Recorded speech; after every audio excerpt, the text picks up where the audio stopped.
Huwag niyong babaliktarin Chis Escudero at Barry Gutierrez.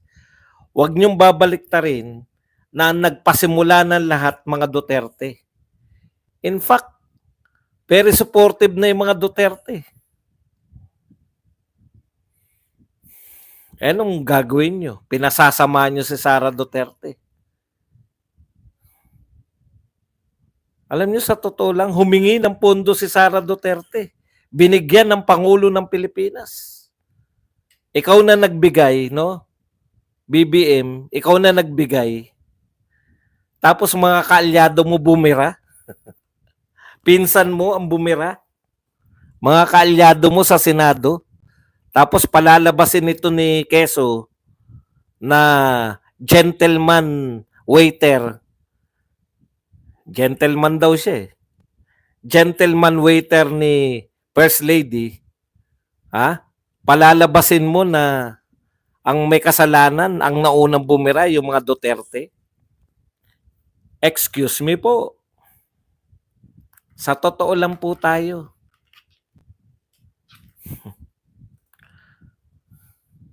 Hindi naman ang paglilingkod mo. Kilay Chis Escudero. Yan ba ang servitude? Siya pa kagad ang unang no? Okay, tignan po natin. Tahasan po naming sinasabi sa inyo, no? Ikaw, gentleman waiter, Chis Escudero, tahasan namin pinabubulaanan yung sinasabi mo. No? Buhat ng bumira. Ang unang napilitan pong bumira ang mga Duterte in defense of Sara Duterte. Wala nagtatanggol eh. Isolated eh. Matatag lang si Sara Duterte talaga eh. Hindi lang nila kayang gibain. Pero sa totoo, wala nagtanggol. Kinayang mag-isa. Hindi papayag yung pamilyang Duterte na api-apihin ninyo. Matapos nyong gamitin sa politika. Yang unit team na yan ay panggagamit ng Marcos sa pangalan ng Duterte. O, mag-real talk tayo. Gentleman waiter. Yan ang magiging papel mo. Gentleman waiter ka na ngayon. Okay. Punta po tayo sa iba pang reaksyon. Hindi namin kayang tanggapin yan, no? Na yung mga Duterte ang nauna. Ano mahihita nila sa pagbanat?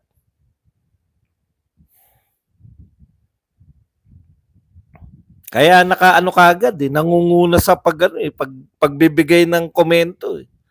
Para magbigay siya ng na okay. Ito po, ituloy natin yung kay Barry Gutierrez. Kung delikadesa, curious siya bakit ngayon nag-resign eh.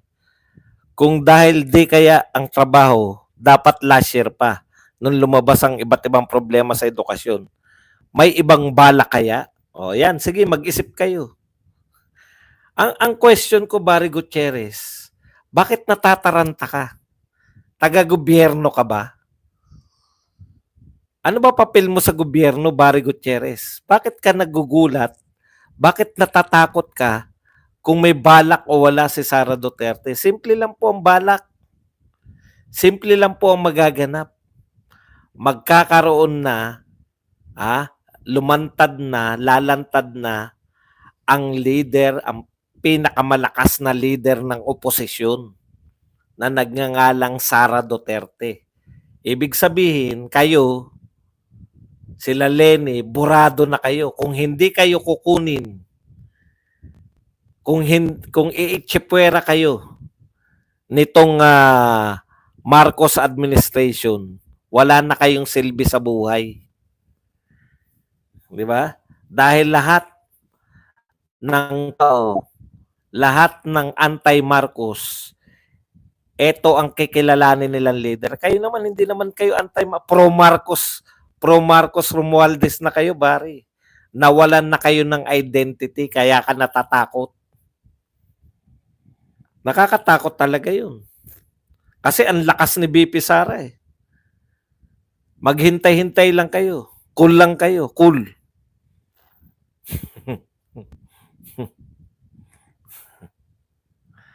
Bakit kayo kinakabahan? Di ba dapat nagdidiwang kayo? Ang tagal nyo nang pinanawagan na mag-resign na. Nung nag-resign, wala pa rin. Eto pa isa, batang QC. Sa madaling salita, hindi talaga niya kaya ang trabahong nakaatang sa kanya. Kaya salamat sa pagbibitiw, sadyang kawawa ang guro at mga kabataan kung patuloy na ikaw ang hahawak sa ahensyang yan. Tindi, no? Alam mo yung mga guro sa Pilipinas, batang QC, siguro bata ka pa, wala kang ideya, no? Ang mga guro sa Pilipinas, mahilig yan mag-rally. Yung mga samahan ng guro, kasi matatalino yan eh. Hindi pumapayag yan na inaapi-api yung mga teacher. Hindi pumapayag yan na inaapi-api sila. Lahat ng panahon nagrarally yung mga teacher. Sa panahon ni BP Sara Duterte, inuulit-ulit nyo lang eh. Akala nyo pag inulit-ulit nyo, mapapaniwala nyo yung tao na inutil si Sara Duterte bilang DepEd Secretary. Alam nyo, ang mga ginawa ni BP Sara, siya lang po ang nakagawa niyan. No? Inuna ni BP Sara yung kapakanan ng mga teacher. Alam nyo ba ang angal ng mga teacher? Alam ko yan kasi asawa ko teacher eh. At iba pa. Alam nyo ang pangunahing angal ng mga teacher? Ang daming pinagagawa sa mga teacher. Labas sa pagtuturo. Kaya ang mga teacher pagod na pagod. May uwi laging trabaho. Bakit nag-uwi ng trabaho ang mga teacher? Meron bang tinuturuan sa bahay yung mga teacher? Wala. Nag-uuwi ng trabaho, mga paperworks. Yan ang kauna-unahang tinarbaho ni BP Sara. Tanggalan ng mga ibang trabaho. Ibalik sa classroom yung mga teacher. Hindi nyo alam yan. Batikos lang kayo ng batikos. Pero hindi nyo alam kung ano ang mga mahalagang ginawa ni BP Sara sa DepEd. Ikalawa, pinagbakasyon niya yung mga teacher. Never kung narinig na yung mga teacher ay nakapagbakasyon ng 1 buwan. Akala nyo lahat na walang kamag-anak na teacher. Pag bakasyon ng estudyante, bakasyon din ng mga guro. Hindi po.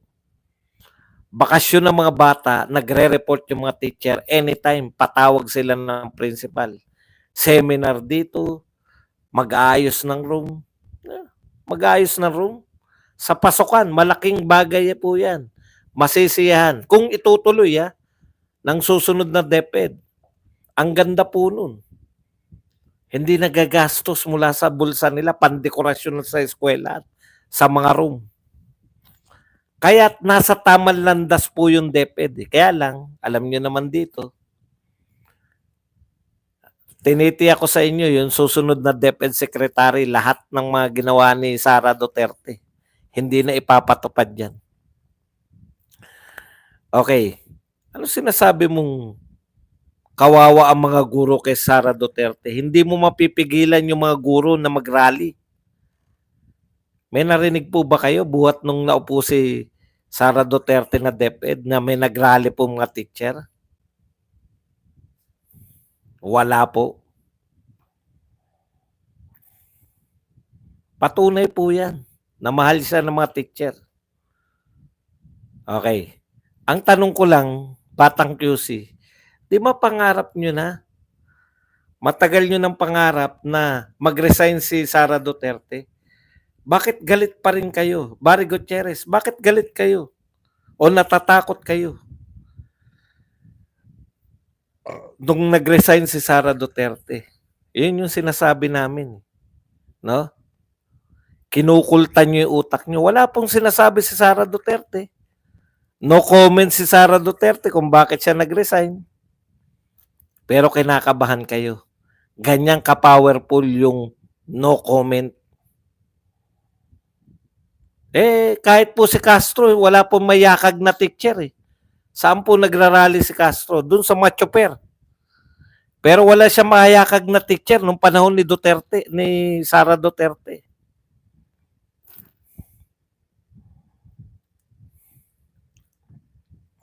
Ito po ang sabi ni Castro. Sana mas maaga niya ginawa. Castro chides BP Duterte over DepEd's resignation.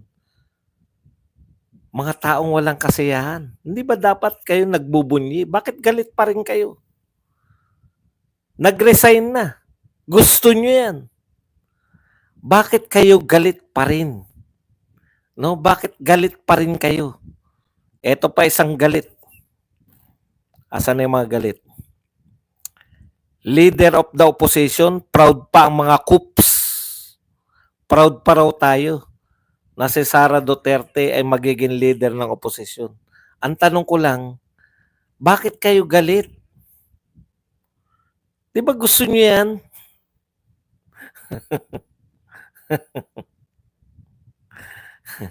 Ito po ang nakakatawang mga dilawan at kakamping. Ano po sabi ni Richard Hayderian? FYI, won't mind if Lenny takes over as new DepEd secretary after Sara resignation. After all, the former proved her competence through 6 years of isolation and limited budget. Richard Hayderian, oh no. And no confidential funds. Galing, no? Ini-endorse nyo kagad si Lenny. Ito pa isa, ini-endorse agad si Lenny. Si Eklabu. Sabi ni Eklabu, due to Vice President Sara Duterte's resignation as DepEd Secretary, I humbly endorse Attorney Lenny Robredo as the next DepEd Secretary. Do you agree with me on this? Antindi, no? Antindi ng mga sapaw nito mga dilawan, no? Alam niyo po, sa totoo lang, hindi pa po natutuyo yung tinta. Yung pirma ni BP Sara Duterte na siya ay nag-resign, pinipirmahan niya resignation. Nung nag-resign ako, pinirmahan ko eh. Hindi pa natutuyo yung tinta na resignation ni Sara Duterte. Nananawagan na kayo na ipalit si BP Lenny, si Lenny Robredo. Alam nyo, sana pagbigyan kayo. No? Sana pagbigyan kayo ni BBM. Alam nyo kung bakit? Para maging masaya po ang Pilipinas. Napakasaya. DepEd Secretary, ang galing po sa kwentahan yan. Magaling din po sa geography. Magaling din po sa mathematics. Saan pa ba yun? Yung mga transportation, engineering. Napakagaling din po niya sa engineering. Sakto po yan sa DepEd Secretary si BP. Kaya lang, ang payo ko lang sa inyo, wag naman kayong para naglalaway pa to si Eklabu tsaka to si Hayderian. Wag naman kayo masyadong magpakita na atat kayo. Gigil na gigil. Ano kaya mangyayari kung may inappoint at hindi si Lenny Robredo ang inappoint? Magwawala kayo? Babanatan nyo? Science din pala, magaling din.